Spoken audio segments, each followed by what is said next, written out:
All Raise Boston for our All About Angels event. So you're here, so you know what it's about, but just a brief summary. Angels play a critical role in the greater Boston innovation ecosystem, and we have some really incredible angels with us today. So if you're a founder, you should know where to find them, how to work with them. And if you're an aspiring angel, you're an angel looking to expand your community, this is also the perfect event for you. I'm Veronica Armstrong. I'm the co-founder and CEO of Il de Nature, and really pumped to be on the All Raise Boston leadership team. And if you don't know about All Raise and you join the event because the subject matter was really compelling to you, just quick, All Raise exists to increase representation on the VC side for women and increase access to funding for women on the founder side. So there's pretty much something for the entire ecosystem, and All Raise has some really incredible programming and strategic initiatives to even expand that footprint even more in 2021. So if you're not on the list, we'll make sure to amplify. Please do get on that email list, because before I was a volunteer, I got pretty incredible value out of being part of the greater community of All Raise. So without any further ado, thanks again for joining us. And I would love to start with our panel so that everyone could introduce themselves, say a little bit more about what they're currently doing, and then we will get right into the event. So we will kick things off with Jodi. She's the Executive Director of the Launchpad Venture Group. Hey, Veronica. I'm so excited to be here, and honored to be on a panel with some amazing women. I share your two goals of either being able to talk to you about becoming an angel or how to get in touch with angels, depending on whether you are an investor or a founder. I have a really cool job. I am fortunate enough to help run the Launchpad Venture Group. So we are a Boston-based network of angels, meaning we're not a fund, but rather a network of about 150 people who are each putting their own dollars to work. We put about 8 to 10 million to work each year in the Boston area, and have a lot of fun along the way doing it, a lot of educational programming and ways for us to really just work closely together. I've been doing it for about 8 years, and describe myself as sitting on the crossroads of the founders and the investors, and look forward to being part of this panel. Incidentally, I'm also a volunteer at E4All and on the board of the Majira Group. So I feel very strongly about ensuring that entrepreneurship is something that's available to lots of people in our community. So yeah, looking forward to the conversation. Thanks. Thank you so much. And then we'll kick it over to Jean. She's the general partner at Learn Launch Accelerator. I'm also honored to be here with such an amazing set of people. It's going to be a lot of fun. So I'm the been doing it forever person on the panel. I've actually been angel investing for 20 years. And so, so I've sort of been around, seen lots of different things, spent a whole lot of time working on supporting women entrepreneurship. And then the last 8 years, I've refocused a bit. So a lot of my investing is in education and ed tech, and I run an accelerator for ed tech startups. So, so that has me sort of still participating in the 3 angel groups, including Launchpad, that Jodi helps make very professional and great experience. And also doing my own thing with the startups in education. If we don't fix education, everything's going to be in trouble.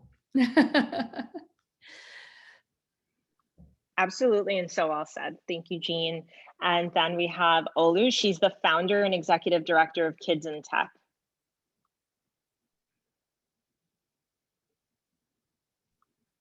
And she's definitely here because I saw her. Olu, you oh yeah, sorry. Oh my God, talking to myself on mute. Okay. I jinxed you. Hi, everyone. Good afternoon. My name is Olu Ibrahim, and I'm the founder and executive director of Kids in Tech, a nonprofit based in Lowell, where we provide after-school programming for low-income kids in technology so that we can close the digital divide gap and get them inspired to pursue STEM. My other job is being a VC scout for Rebel One Ventures. It is a angel syndicate and a VC training program for women and underrepresented folks to get into VC. So I did an intensive VC training program to get me acclimated to the field. And now I source deals on behalf of the syndicate, anything tech enabled, AI, machine learning for early stage companies. Thanks so much for having me. Awesome, thank you. And last but certainly not least, we have Betty. She's the co-founder of Amplify Latinx and Latina Circle. Hi, good afternoon, everybody. It's so exciting to be here and to see all these amazing faces. And thank you to All Race for having me. So I am a lawyer by training. I started practicing corporate law where I focus on deals like venture capital transactions, angel investments, mergers and acquisitions. So really embedded in sort of the whole world. Always knew that I wanted to get into angel investing in VC, but never knew how to do it. I was always on the legal transactional side. And in 2015, I had the chance to participate in Pipeline Angels, which is a boot camp to train women to become angel investors so that they will create capital for women entrepreneurs. And that's how I started angel investing. I do it through the Pipeline Angels network, as well as some other groups like Portfolio and Astia Angels. And then I also partnered up with a couple of friends last year who shared the same interest in creating more funders of color. So there's, a lack of diversity in the angel and VC space. And one of the things we're focusing on is creating more Black and Latinx angel investors that will provide capital to founders of color, but also to businesses that are investing in communities of color. And then I'm also on the investment committee of Boston Impact Initiative, which is a local fund that similarly creates integrated capital for founders of color, as well as businesses creating opportunities for people of color in their communities. So glad to be here. Thanks for having me. Wonderful. Thank you all so much for being with us as well and for the incredible introduction. So I'm going to jump into it. I will sometimes direct the question to somebody, but please, panelists, just jump in wherever you and your expertise fit, and then make sure we just leave some time for questions. So something that I'm really curious about is, Jean, you started as a founder, and I would love to hear a little bit about your transition from founder to funder, if you would share with us. Sure. I had been a founder of a very successful company and had a great exit. And then I went back and I was the CEO of another company. And I loved being on the operations side, but particularly as I brought in more and more venture capital as that CEO, it was very stressful and sometimes it wasn't that fun. That said, but I learned a lot by being on the operations side, putting all the pieces together, being in a small company, and taking the actions that really made it scale. So I got into angel investing almost by mistake. I had had this exit, and my business school friend pulled on my arm and said, "Hey, don't you want to invest in my company?" And I was like, "Oh, am I supposed to do that?"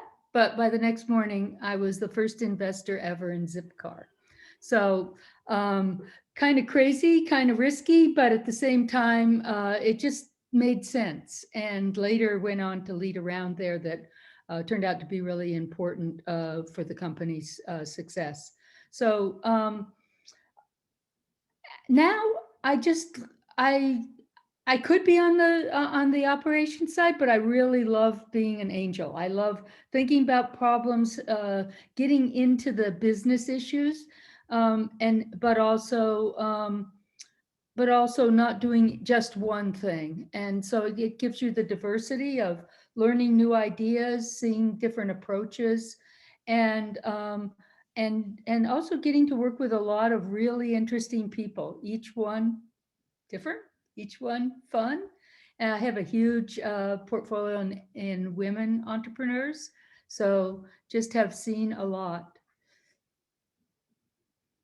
Thank you. And then opening it up to the other panelists, did anybody else like really intentionally just decide or have the, I know Olu definitely had something to contribute here, but a little more intentional in terms of, you know, you had been thinking about it for a while and there was a catalyst that got you into angel investing? Sure. I mean, I don't know if so basically I got into angel investing because a couple friends of mine thought I would be a good investor. And they're like, oh, there's a big push to get women of color. And I think that you have a good fit since you've already run a nonprofit and you've built a business. It's similar characteristics. You're just doing it for the for-profit side. They were mostly right, but I had no clue what deal terms were and all this like other nuances until I went through the VC program with Rebel One Ventures. So that's how I got into it, and I really do like it. It actually helps me become a better fundraiser for the nonprofit side, where you're listening to companies pitch and you're giving them advice on their ventures. So, and I have an education background. I think one thing about angel investors is they tend to invest in things that they know about. So a lot of the deals I source are education backed companies or anything to do with social impact that I can add value to. So that's mine's a little bit untraditional. I didn't wake up one day saying I wanted to do this. I think it was just a series of events and people just encouraging me. Yeah, and I think that's why I like asking the questions too, because I think a lot of times we have a perception of what an investor is or could be. And so through our initial conversations, I thought it would be really great because we have such diversity in terms of like operating our educational backgrounds, career backgrounds, so that someone can kind of grab something out of everyone's experience. And so that if you wouldn't mind sharing a little bit about your path into venture and just, excuse me, into angel investing and what got you excited to take that leap.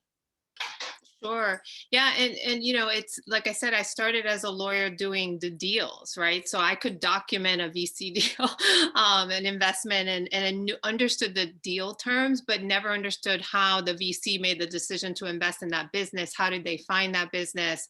What was so great about that business, right?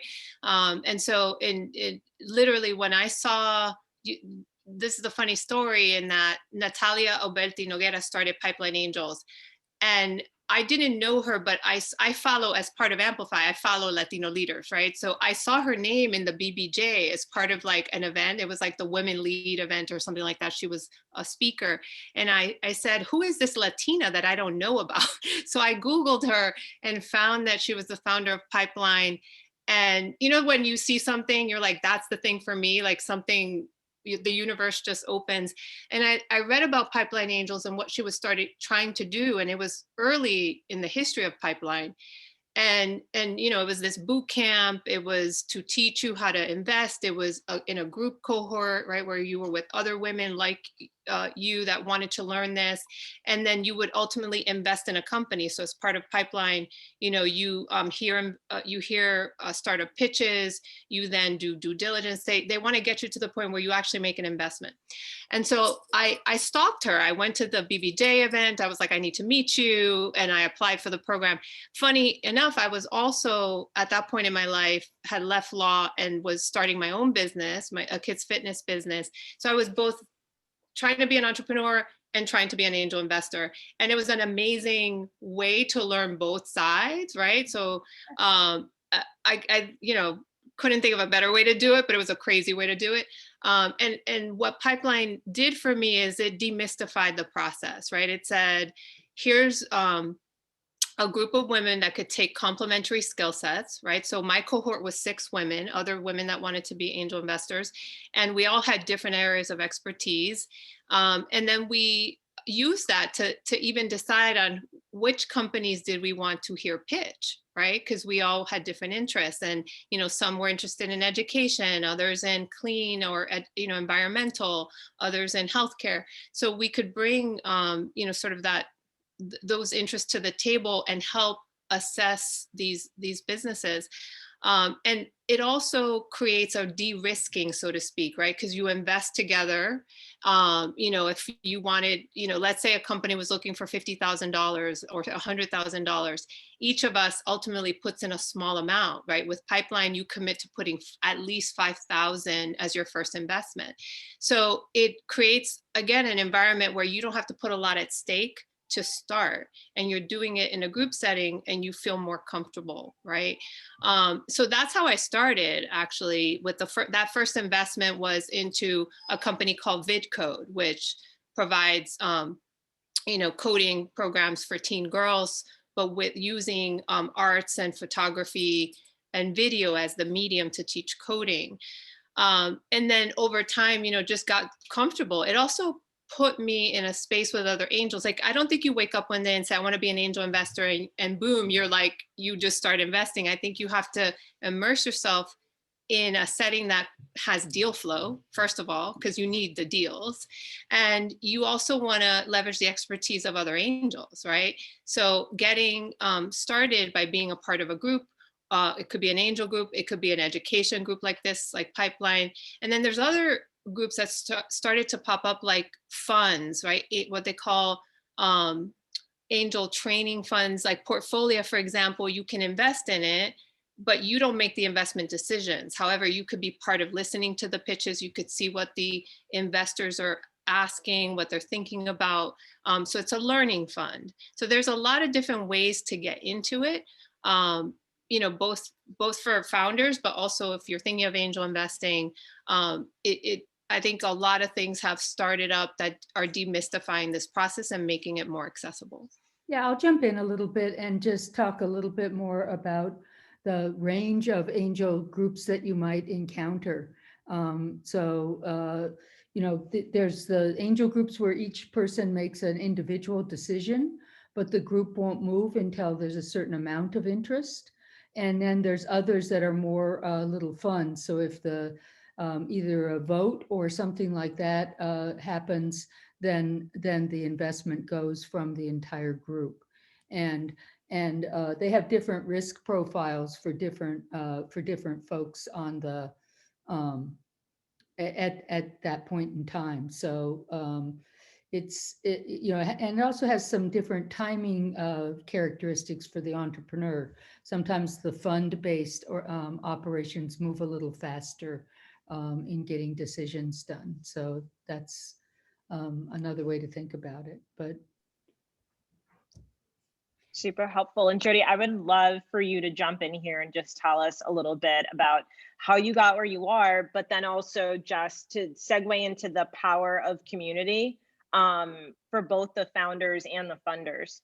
Yeah, absolutely. And I was just going to begin by expanding on something that Jean said. There are different ways of putting money to work. And then there are some groups that are they coalesce around a particular type of industry. So there's like Jean, for example, has the ed tech fund.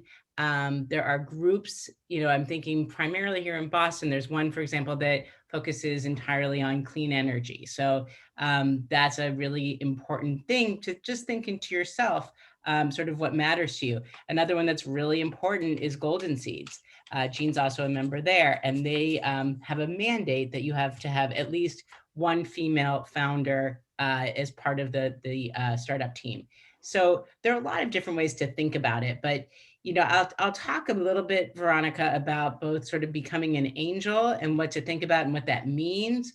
And my short story is I completely fell into this. My lesson there in life is just keep yourself open to possibilities. I had never worked in the startup community. I hadn't actually even worked in investing at all. I met Christopher Mirabile, who's the managing director of Launchpad, in my backyard when my kid threw kicked a soccer ball. So just keep yourself open. You never know what happens. So that is a random little story. But angel investing, you think about it and it can be a little bit intimidating just as an idea. So first, speaking to the potential investors in the group, I'll talk about Launchpad. So, you need, first of all, to become an angel investor to be an accredited investor. And that's something that's important, just to look up the definition of that and make sure it's something that is, that you fit that. Then there are ways to get involved in a slightly more passive way. Betty referenced Portfolio, for example. You would pay a particular amount into that fund. They would put the money to work on behalf of all the investors. And you would pretty quickly, pretty nicely get a great amount of diversification within the realm of, these are female founders. And I know several of the groups have particular industries that they look at. So that's really interesting as sort of sometimes a first way to get involved. I'll talk a little bit about how things work at Launchpad. We have 150 members. People pay dues to be part of the group. So we don't have the structure that you might see of funds, which, is usually a carry and a management fee, but rather people pay, and, it's around $3,000 a year to be a member of the group. And for that amount, you get the opportunity to look at whatever deals are coming through and make your own decision about whether or not you want to participate. Typical check sizes, most people at Launchpad, at least, we have a minimum check size is usually 10K to be part of a deal. And certainly there are checks of all sizes that are written, but I just really do want to talk to people that might want to just think about getting their toe in the water and getting involved and thinking about diversifying themselves. If 10K is a check size that you're comfortable with, and you can start building a diversified portfolio. And I think, Veronica, that's something we want to talk about at some point in this session here. But it's just a really great way to just begin to be part of a collective, is the way I think of Launchpad. The members are super cool. I mean, we're honored to have Jean as a member, and there are a lot of other people who have a profile similar in that they've been entrepreneurs themselves. They have empathy for the very difficult task of raising money and starting a company. And, then people from all different industries. And that's the diversification of background in the group is what makes us able to really think about writing checks to these very early stage companies, to say, all right, let's put a bunch of brains on this from different areas and see what we can really know to try to de-risk things that are very early. And I would also say that the people in the group tend to be just really curious, lifelong learners. They want to know what's up with the latest technology. And very importantly, they come at it with a coach mentor kind of bent. They want to add more than just the dollars. They want to also invest their time. They love being around startups. They think it's really cool. And they want to hear about these things and try to help them out, try to say, here's some things I did and wish I hadn't done. And, so please learn from my mistakes. And it ends up being a really— It's also wrong. It's now $22 off. No, it's $18 off. I think we might need to— someone needs to mute. Let me just, I'm going to tell you. I'm telling you, just give me a second. I will figure out what the problem is. Jenny, are you able to mute other people? There we go. Perfect. So anyhow, I'm sorry, I'm rambling here a little bit, Veronica. The problem No, is it's helpful. All right, I'm unmuted. Awesome. Thank you. So yeah, I don't want to ramble too much longer because I know we have so many fabulous women to hear from. But at some point in this conversation, I also do want to speak to the entrepreneurs and the founders who are on the call and how important it is to consider working with angels. So thank you. Yeah, no, actually, that's exactly what I want to get into next. And I'm going to just open it up to everybody so you can all share your expertise. But can you set some expectations for founders who are looking? Number one, how do you position yourself to even find angels? What does the process look like? And what's your typical check size so that founders can start thinking about building out their really early cap tables? Yeah, so why don't I jump in and do a little bit here?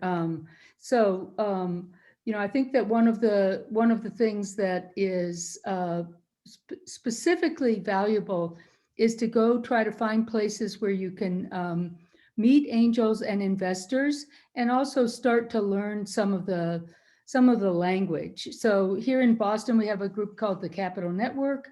They put on little sessions every couple of weeks, and it's a place where you might learn about deal terms one week. You might learn about, well, why is that? Why are those angels asking about my the people on my team the next week? And so being able to go places where people are intentionally working on helping the entrepreneur get up to speed on the language of investors is important. Another place, and this is all over the country, speaking for Golden Seeds has open office hours in most cities where they operate. And so it's a chance to come in, and in an hour and a half or so, you get to hear a little presentation about what kinds of businesses are more likely to fit with angel investing, and also get a one-on-one conversation or one-on-two conversation with a couple of angels to hear your idea. And so so that really adds a lot of value. And so one of the questions that's in the chat here was asking about angels and working with VCs. And so most of the angels that we're talking about here, Launchpad, Golden Seeds, and others of that scale, are in fact doing investing that is expecting to move in the direction of heading toward venture capitalists, so that you might be doing what would be a seed minus with angels, and then be looking at the venture capital community for seed plus.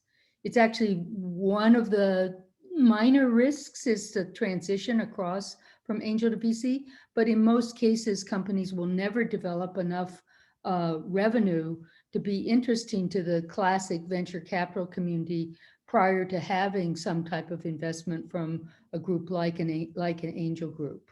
And you know, sort of the classic is, you know, don't call up the local VC till you have at least $1 million in revenue kind of story. There's other angels that are working for companies that are a little bit smaller scale or less likely to you know, jump on that magic high-speed railroad called venture capital. And so looking around for organizations that call themselves impact investors, or looking for platforms that are providing what's called 506c capital. You're more likely to find groups that are going to be more able to work with you know, companies that may or may not be able to jump on that high-speed railroad. And there's nothing wrong with a company that doesn't look like a VC wants. It's a great company. It just doesn't fit the business model that they're operating with. And so to try to figure out how to bring those together in some way would be part of that story. And then I just want to second what was said a minute ago. In general, angels are people who love working with startups, right? They love to think out a problem together. They love to think, oh, well, if you're reaching that scale, this person might be a great advisor, or that person might be able to open some doors. And so, you know, a little bit of the sales pitch for why to work with angels is that they, in general, usually within the group, have time that different people can do different things with you, and it's with you, it's not for you. But that actually really helps people move along. Yeah, I would just, that's awesome, Jean. I might just try to further answer your question, Veronica, about exactly when and how much you might get from angels. And so the time to come to an angel is after that friends and family round, when you've really kind of established yourself, but you're not ready, as Jean said, for the VC round, but you know that you might be able to talk to some people who could give you expertise in addition to some capital. And typically, I'm speaking for Launchpad, but I think it's true for a lot of angel groups. The people that are coming, the founders that are coming to us are looking for about 1 to 2 million in priced equity capital. So that just sort of defines a little bit about the size that we're looking at. Sometimes it's smaller, and sometimes people are comfortable doing notes. But it's one of those times where you really can, as Jean said, get yourself ready for potentially talking to the VCs by gathering up some individuals who are excited to work with you and might be able to give you that real, first tranche of $1 million that you might be able to use towards hitting some milestones that are going to be extremely important for you long term. And I'll jump back in and say Launchpad is one of the largest angel groups in the country. And so that $1 million is not necessarily the norm at other angel groups. In fact, much more likely would be able to find that 250, 350, 500K kind of number. And many, many companies can't use $1 million right off the bat. They need to go through the learning process of getting used to growing their company on other people's money.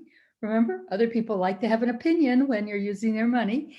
And it shouldn't be a one-on-one opinion, but maybe a board of directors seat or something like that to help you grow the company.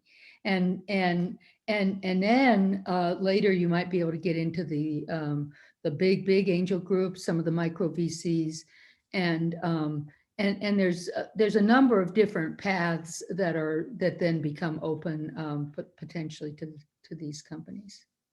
I would just add really quickly, just to Jean's point, that when you're using other people's money, they want to have an opinion. So you should be very careful about who your angel investors are, because they're probably going to be sitting on your board. And so you want to have a good working relationship with them.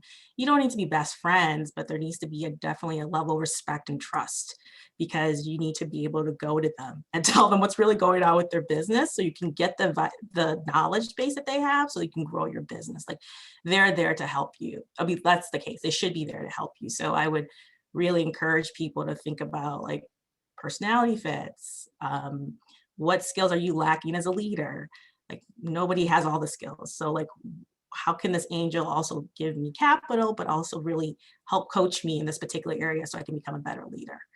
So I would think about that as well. Love it. Would love for Betty to chime in here too. And I think that, maybe you could jump in on the part of being a value add as an investor, right? I think Olu's point is a great one. It's about more than capital. It's about the partners that you bring and how they can help you reach those next milestones. So would love to hear your perspective. That's right. So, one of the phrases that we use at Pipeline, it's smart capital, right? So it's not the money is just a piece of it. Really, the greater value is the expertise and social network that you get from that angel investor. And that's, my philosophy personally is I wouldn't invest in something unless I think I can add some value and in something that I understand in some respect as well. So what that means is, in many of the investments, I have some connection to what they're doing where I could possibly open a door. In the end, for all of your businesses, they're only successful if you can sell, right? So creating the pipeline of your customer base, who's your customer base, who are your partners, that's where angels could be very helpful also, right? It's not just the expertise, it's can they open a door? Can they, connect you with a potential strategic partner? Can they help you think about growing a new line for your business, right? A new revenue area. So that's where I think angels can be very valuable. And going to people, being proactive around finding people that can open those doors because they have those relationships that you need to grow your business is another way to think about it.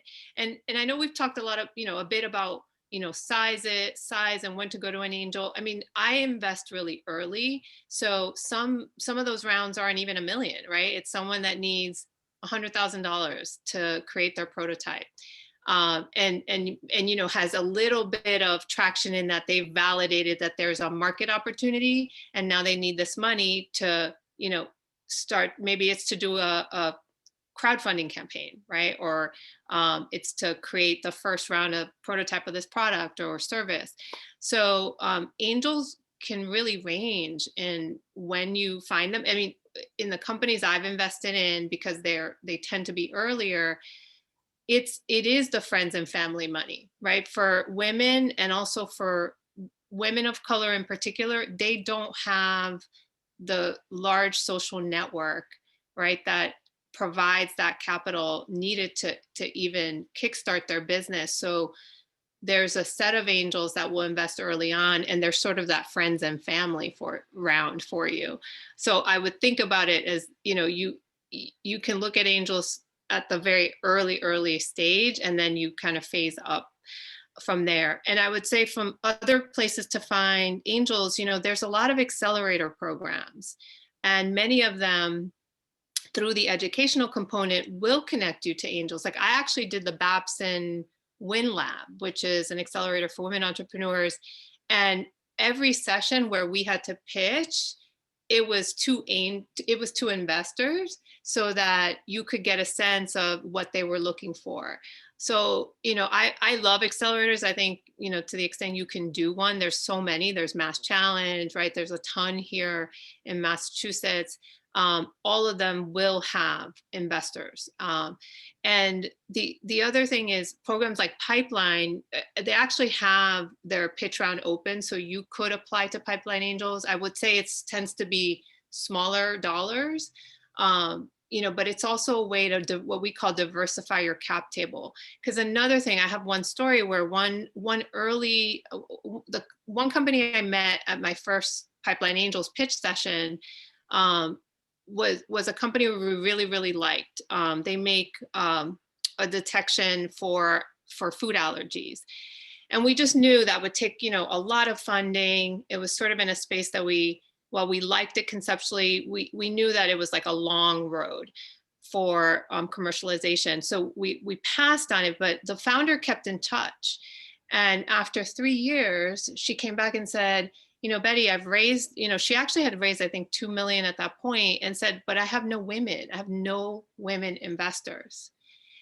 And so I worked with another Pipeline Angel, and we ended up, coming up with funding for her. But, sometimes you want to think about who's on your cap table, right? Because that can then lead to other doors opening for future investment.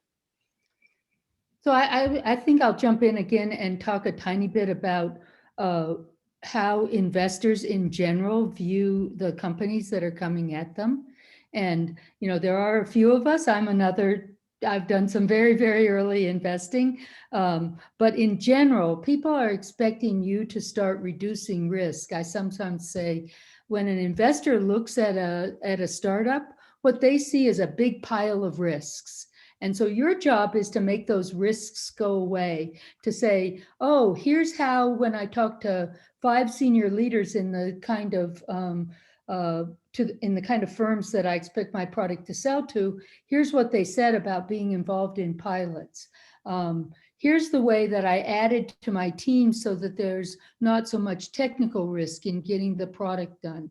Here's how I did this that takes care of things. And so if you just sort of think of it as, hey, there's a lot of ways that I can move my business ahead and get a little further along, take care of a different problem, really understand the product market fit issues, then what happens is that you open the door to more and more investors, because the risk is can be quite high in super early stage, and angels like to get their money back so they can put it to work on the next exciting new entrepreneur that they see. And so you need to remember that whenever you're growing your company on other people's money, that in general they're looking for it back to move things along. And yeah, I think usually 3, 5, 6 years would be a ideal kind of timing to get money back.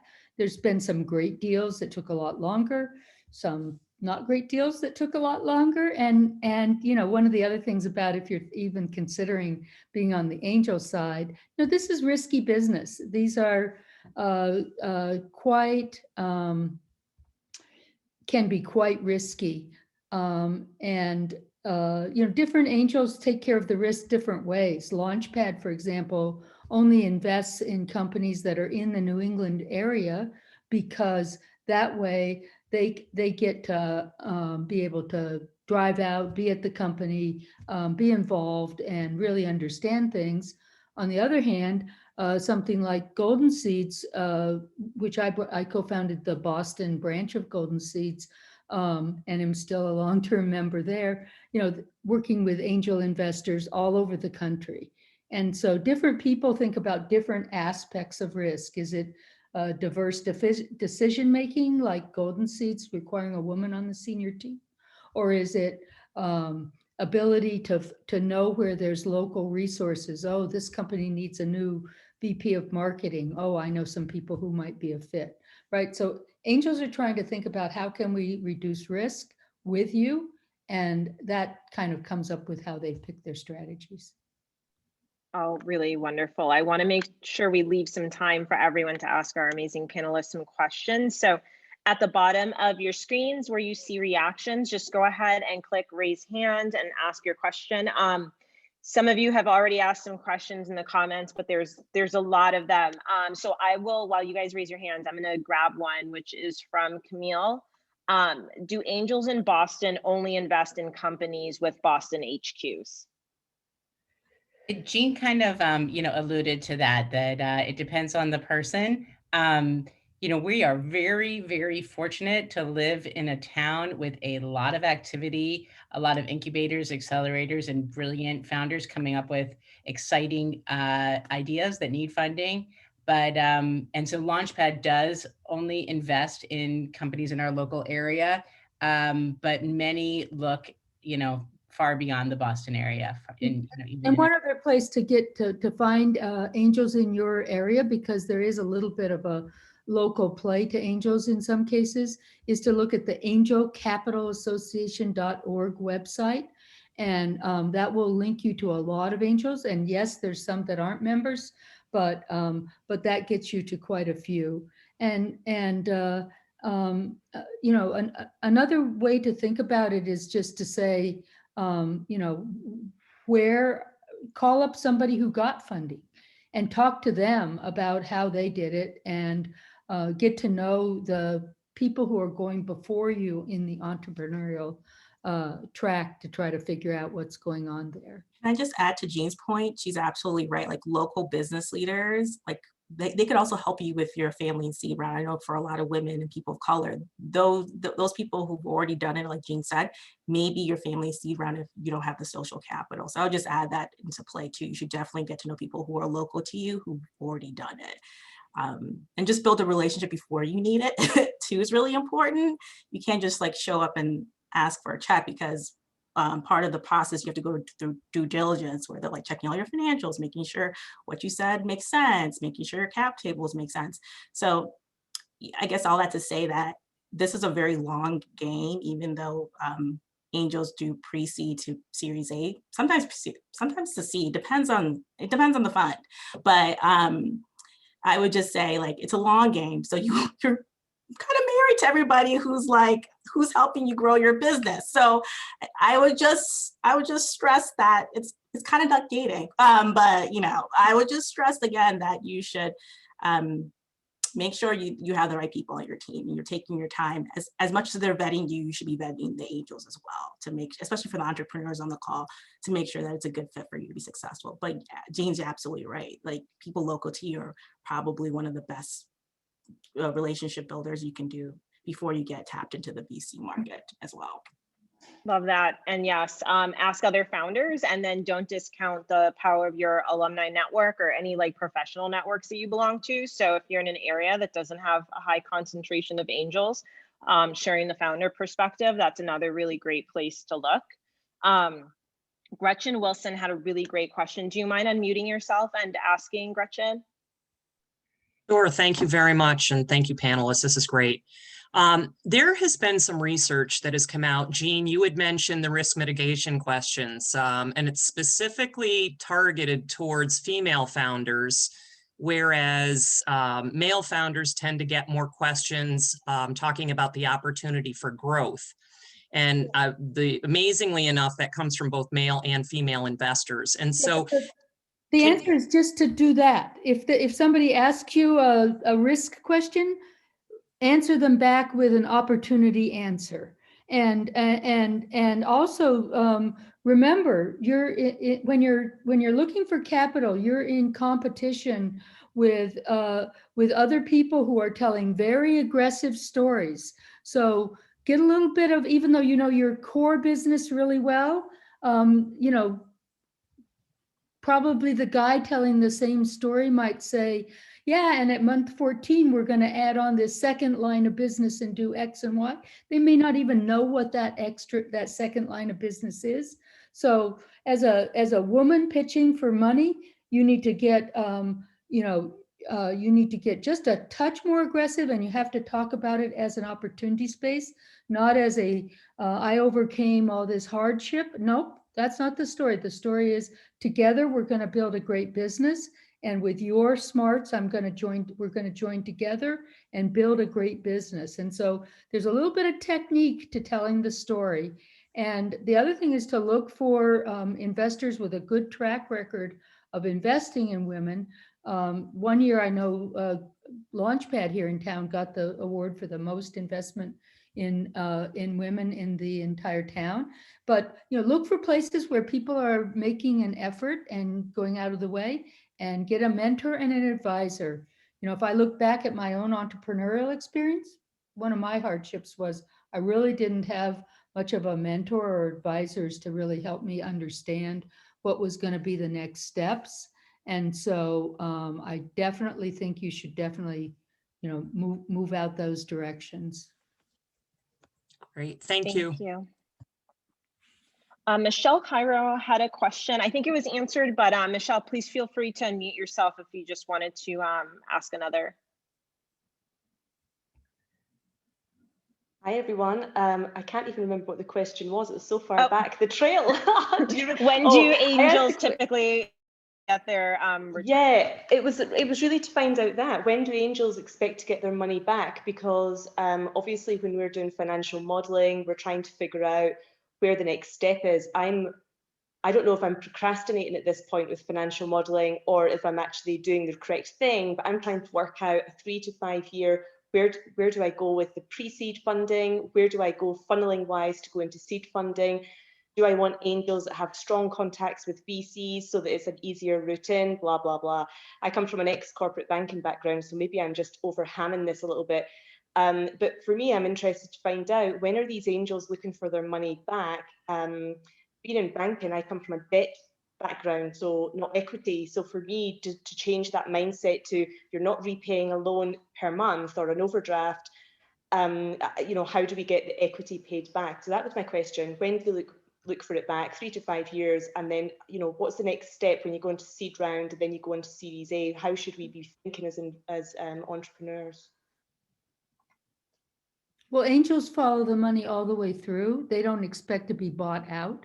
Occasionally, a VC will come in and buy out the angels, but usually they need to be following the company all the way through. So if their money takes the company a year and a half, and then another tranche of money comes in, which they maybe want to participate in, then the company goes the next steps. And we do see a lot of angel deals end up in corporate and M&A rather than in gigantic, big IPO class exits. But we see all kinds, so there's no right answer in here. And I'll jump in. I mean, one thing when I look at a company, I'm also looking at what's the exit for them, right? What are they thinking about? Because some companies you can tell they're good acquisition candidates, right? They would do well in a sale. Others may, there was one that after a period of time, they would break even and then not need any more funding and be on a good path, right, to to growth, and it was more like this is a good solid business, and maybe eventually, you know, you can negotiate an exit yourself. There are angels, to Jean's point, that do negotiate early on and exit early. I've never done that myself, but there are some angels that do it. But my expectation is I'm with that company for the long haul, but I don't want to be in it for 10 years either, right? So I'm looking at something that I know has an opportunity to exit in sort of that 5-year or 7-year time frame. You know, like, and you know, by industry, like if you're investing in life sciences, for example, those have a long commercialization period, right? So you're going to be there for a pretty long time. Wonderful. Thank you so much. Ira Green, if you would like to unmute yourself.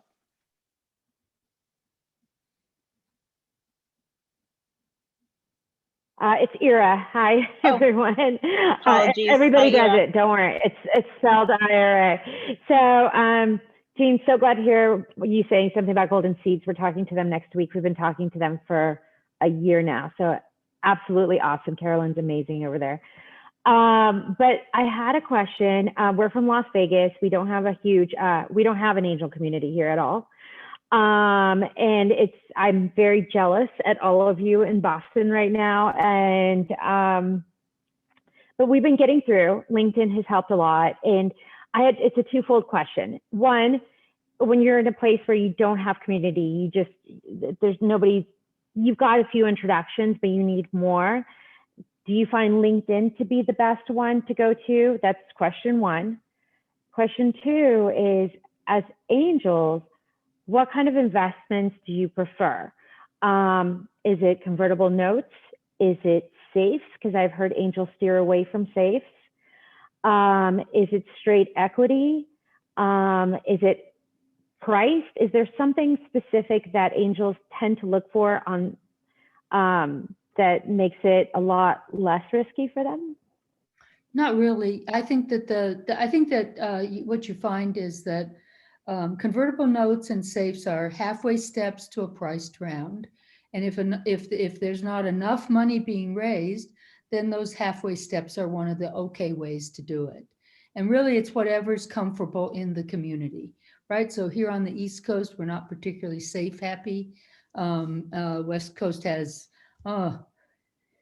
exit value, price safe, you know, you have to learn everything every week. And it doesn't, there's not a huge difference in here. The investor is taking equity level risk and trying to protect from downside. By the time you've gotten to real equity and it's enough money that it's worth bothering to go through a priced round, you're usually a lot less risky. That's why I think Jodi said a second ago, you know, in general, Launchpad would be looking for priced rounds that were getting up into the $750 million range, because that says, hey, we've got enough money in there that we're going to make sure things are working here. So, and it's a company that's able to use that much money. There's nothing wrong with investing early, that you have to expect that some of them won't work out. I mean, you know, somebody asked a question on here about, well, what about deals that don't work out? Well, that's what happens. That's why we call it high risk investing, is that some of these companies, they just didn't catch the market. Somebody else was in there that they didn't quite understand how hard it was to penetrate the market. Market entry is really the hardest part of this, and therefore angels that are knowledgeable in the industry that you're in and can give you good steering advice add extra value. And then you know, as investors, we have to think, oh, that one didn't make it. You know, when I look at myself, the ones that I regret the most are the ones where we already knew it probably wasn't going to make it, and I put a little more in and a little more in. Trying to pump it up. And just wishing. It was wishful thinking, but wishful thinking doesn't a business make. So we really have to pump it up to, you know, help people get to a place where they can grow the business. And then, you know, sometimes the exit's really hard. you know, the company has decent revenues, but it's in 2 different categories and no one buyer is interested in all that. So, you know, it's just every different step of this is complex, but that's fun because then you get to think hard about fun, hard business problems every day. And Ira, to Thank your you first so part of much. your question, you were talking about like your network, like what if you Yeah. any network and if LinkedIn was a good fit. I'm an entrepreneur at heart with, even though I have a nonprofit that I started, I'm like, go for it. What's the worst that could happen? A no, but you know, I mean, listen, you just have to put yourself out there. Anyways, that's all I can say is like, sometimes you don't have the networking, sometimes you have to build it. There's always somebody who's going to be at least intrigued to take a meeting with you. There has to be one.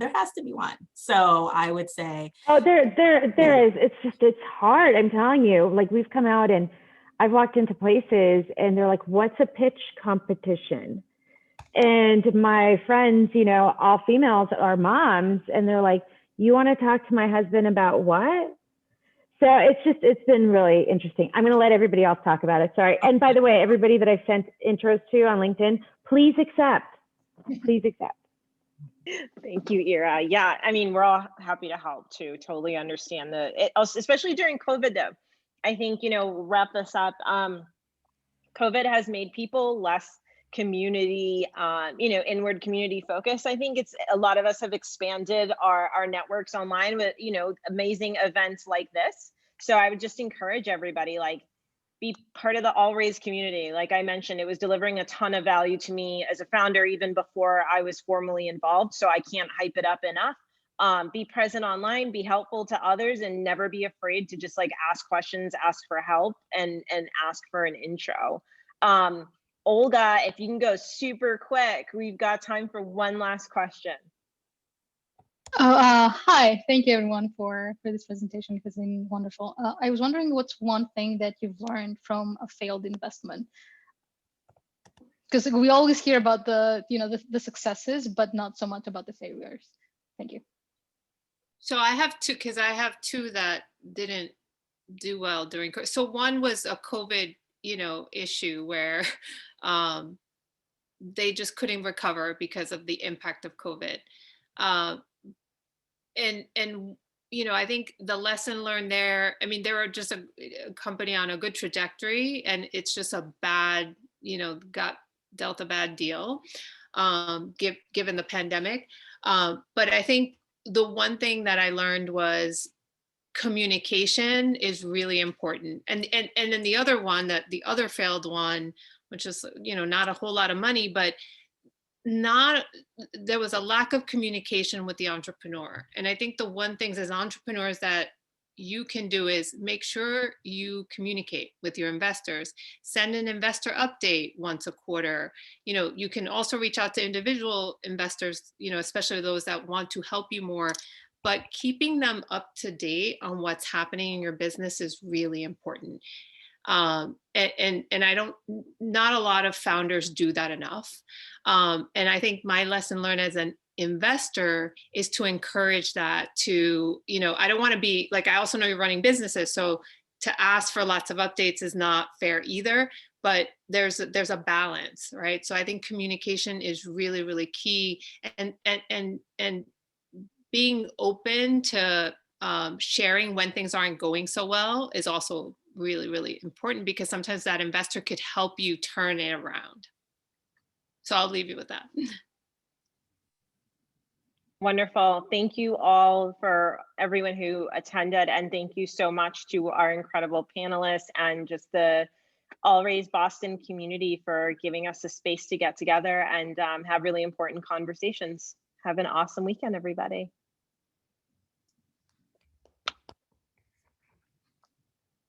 thank you, Vanessa. This was great. Thank you.